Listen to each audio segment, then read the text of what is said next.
Hello everyone, Ceri the Crafter here, that's C-E-R-I the Crafter, and I'm here with a bit of a bonus video.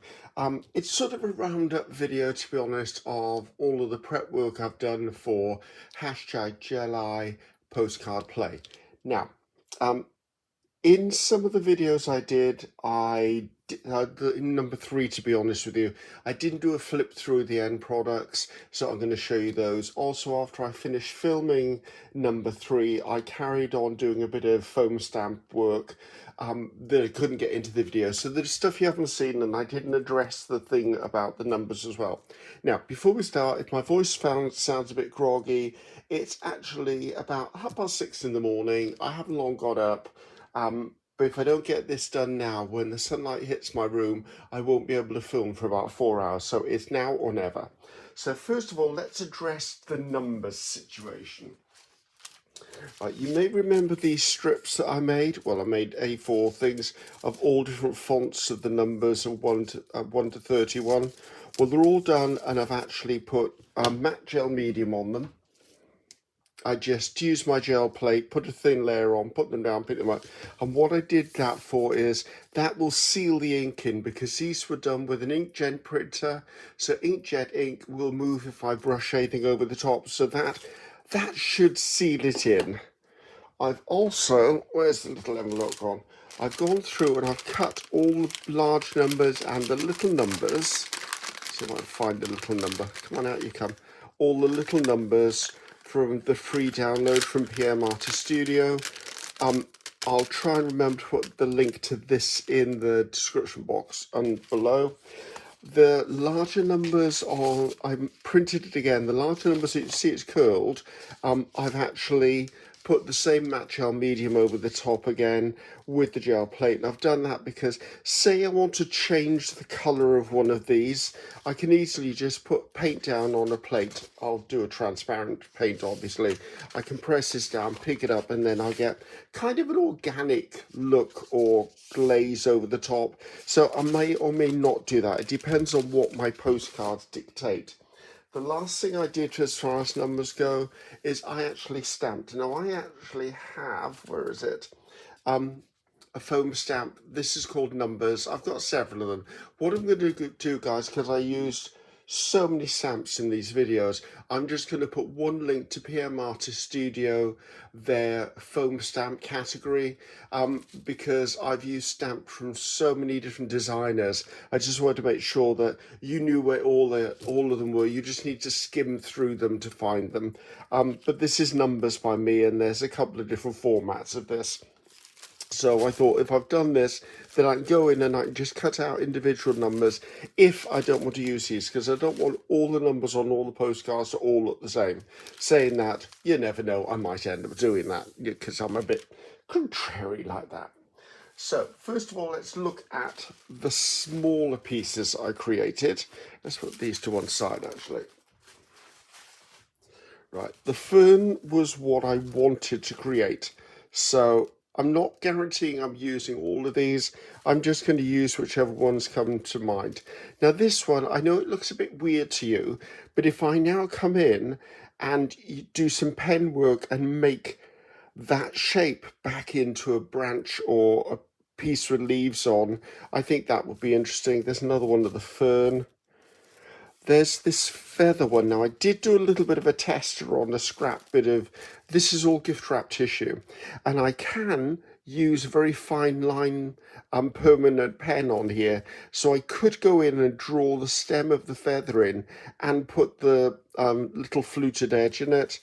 It's another one of the fern. I quite like that one, actually. That may become something else on something else. I don't know that'll become part of a postcard, but it'll become something else. That was the fig leaf. That was the feather. And the more I was disappointed when I first did it, but the more I look at it, this actually does look like it's got a nib on it. So to me, it looks like a quill. So you never know, that may come into something. Again, the fern. This was a leaf. Now, it's a bit hidden in the background, so I'm going to have to fussy cut that out. When I do, that's going to be a nice leaf. Again, that's fabulous. That's definitely going to be used somewhere. This was the one I did with the maple or the acer leaves. And the reason I'm enjoying this paper is if I put this onto something, say like this, and then I brush it with matte gel medium, I would recommend using not a heavy body gel medium. You need one that's got some wetness to it. Like this is almost like a soft bodied paint, and I do that because I want the moisture content to sink into the tissue here, and then the tissue will become invisible and it will leave just the leaves behind. And here's the pull off and leaving the negative space again. This is a perfect shape to come in and doodle, or I could just do that. As you can see, whatever's behind it would show through. It would mask out the whole rest of the postcard, but that's not bad. This could actually then become doodled, or something could be done into that shape. And this was the one we produced from that. Now, if I want to maintain that, what I'm going to have to do is I'd put a coating of white paint behind it. Then I'd trim this out and then use that leaf as is. Again, here's the one that left the negative space. That was the actual pull of the leaves. I like this one. I wish it wasn't as messy in the background. As we saw, I found by doing 2 pulls of the outer before I did the inner, I got a better result. This was lovely. I liked this. That will look lovely with an element in front of it, so that's the background. These were the stamped backgrounds I did. So as you can see, these are just, I'm going quickly because you've already seen most of these. So these will just be used, they can be torn into strips, they could be die cut, they could be cut into other shapes, they could be borders, they could just be elements. Things where I slipped with when I put down the foam pad, if it moved, I got these little bit. It doesn't matter because maybe I'll only use that much. These will do me a long time. There'll be more than enough for future projects as well. So it's worth standing there for over an hour just doing these. Flowers, I love these. These will get just cut out and used.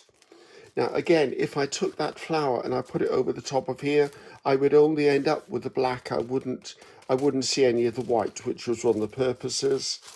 Loved that. Love that. This, I really like this. I mean, it was the first time I'd used this stamp. I've got a spare bit of tissue. It was the first time I'd actually used this stamp. I really like this for a border. That was really interesting to me. Again, this was the perspective one. I don't think you saw me stamp with that. Actually, this was Sleepers. I don't think you saw that stamped either. This was done with brown because I thought that'd be interesting. This was the mushrooms. Now, of all of them, I love these 2 best, but there'll be a place like that. Almost looks a bit 3D by the way the stamping went. But if I put like a border of these along the bottom, maybe tilt them slightly, that could make an interesting base. Now, I love Darcy's daisies, or as I said, you could use them for gerbera. So I love those. Oh, I loved all of them. I wouldn't have done them. I think these are Rhonda Donar's leaves and little leaves. So they're just elements. Now, I did some stamping in colour because I don't want all the stamping to be in black. Again, just patches. Again, I think this was my Border Builders. Borders Builders is a set of stamps, and I can't remember, there's 9 in the set. There's quite a few different shapes, and I've used all. There you go. There's another one, and there's another one. Now I also did. Let's see if I can find something black. I actually did white stamping or grey stamping as well. Because don't forget, I've got postcards that are not always dark in colour. So there you go. I did that with Phthalo Green Pale. Another one. I love this. I use this quite a lot. This is Asemic Writing. It's one of PM Artist Studios' own designs. And I love it. So I made quite a few sheets of those because if I'm making them, why not make them? They'll go into my stash. Like after I finish the challenge, I will just split these down so they're in strips. They'll all go into a box. So therefore I've got them for future use, for my art journal, for collage, for maybe ATCs, anything like this. It does come in 2 different sizes. This is the larger size and this is the smaller size. Not sure you're going to see that on screen, but I did do some stamping with that, so you'll see it in a moment. Some more of my designs. because I even took the brayer off sheets and I did on here because that might be a patch of colour that's just what I needed. Again, those clean-up sheets that I pulled off. Now this one, actually this one, oh, pick that up. And this one are actually wet strength tissue, only because they just happen to be clean-up sheets. All of these are gift wrap tissue. If I put these onto a postcard, even with wet medium, you will still see a white haze or a fogging effect, but I'm likely to be using the strips of this that have got the colour in them. So that was one pile. I was busy, guys. I didn't realise how much I'd actually done. So then I come in with the bigger sheets. Now these are, oh, I know someone's going to ask me the dimensions of these. This is roughly 9 by 14, 13 and a half, 14 inches. So these are they're just strips off the gift wrap. So as you can see, I tried to give myself these organic, I keep using the word organic, but that for me is the best word to describe what they are. These sort of organic edges, so that I can put them on a postcard. Again, just stuff for the background. This, I think that's called sleepers. This is Mark making screw heads, or is it sketchy screw heads? It's one of those anyway. That was that plastic grid that I just got. This was the pot holder. Again, there's screw heads. I like this one, so you can tell. Right, here's another one that I did where I actually did it in grey and then I stamped a mark maker into the middle of that in white, because as I said, I've got darker ones here. Again, I made myself a sheet of the lighter ones. Sorry, am I coming out of shot? I have a feeling I'm moving out of shot. The blue one. So as you can see, we've got a lot of stuff. This will probably last me the best part of a year. Now, these areas that didn't, let's see if we put something underneath it. These areas that didn't stamp in the middle, it was my fault, not the foam stamp, obviously, because I did them perfectly. If you have something like this happening, I have found that, I don't know, you can barely see that, but when you get a foam stamp, because of the way it's cut with a laser, the foam is heated. I sometimes find they sort of curve ever so slightly. So when I put it on the gel plate to pick up the paint, I remember to press in the middle to make sure it's fully coated. And then when I put it onto a surface, I press in the middle and then I press around the edges. Not firmly, I just press enough, because there isn't a huge amount of depth there. If you press too heavily, you'll get the outer edges as well. But that's just a tip. If you get these paler areas, it's because you've not pressed in the middle. More of the circles, squares. These will just become stuff. I mean, a lot of this is going to go into my art journal when I've finished. I know it is. Now these, let's just move these out of the way, because at least one of my postcards is going to be insect driven. These are foam stamps by Michelle from the Creative Cove. She designed them for PM Artist Studio, so they're larger stamps. I mean, let's see if I can find them all for you. So they're over here drying at the moment. I think there's 3 of them. There may be more than 3, but so these are about 4 1/4 by about 3, 4 1/2 by 2 1/2, about 4 1/4 by about 3. So you can see they're quite a large feature stamp, and I love them. I mean, I wish that Michelle had done a few more of these, but I believe she's done other stamps. I just haven't got them yet. When I shop at PM Artist Studio, because it's international, I will shop at PM Artist Studio probably every other month. That way I can maximize the postage as it's being sent over. And also something else I'm not sure I mentioned in one of the videos, PM Artist Studio has now launched a loyalty scheme. So all your purchases will accrue points, so points can be turned into other things. And I think that's a great idea. I like the loyalty program. So again, these are gift wrap tissues, so if these got put onto something, they would actually become transparent. However, say I cut this one out and then I put a layer of, say, a metallic down, put that on, picked it up, and then fussy cut it, I would then have all of this would be metallic, and the black would still be black because I'd be adding the paint to the back, not the front. This was Dragonflies. It's one of my favourite foam stamps, but then you all know I love a dragonfly. Bees. Who doesn't like a bumblebee? I've got them in the garden at the moment. They're busily working on the poppies. Oh, now, here you go. This was just sort of a last... I had a sheet of paper left. This is all gift wrap, remember? And I thought, right, let's use this up.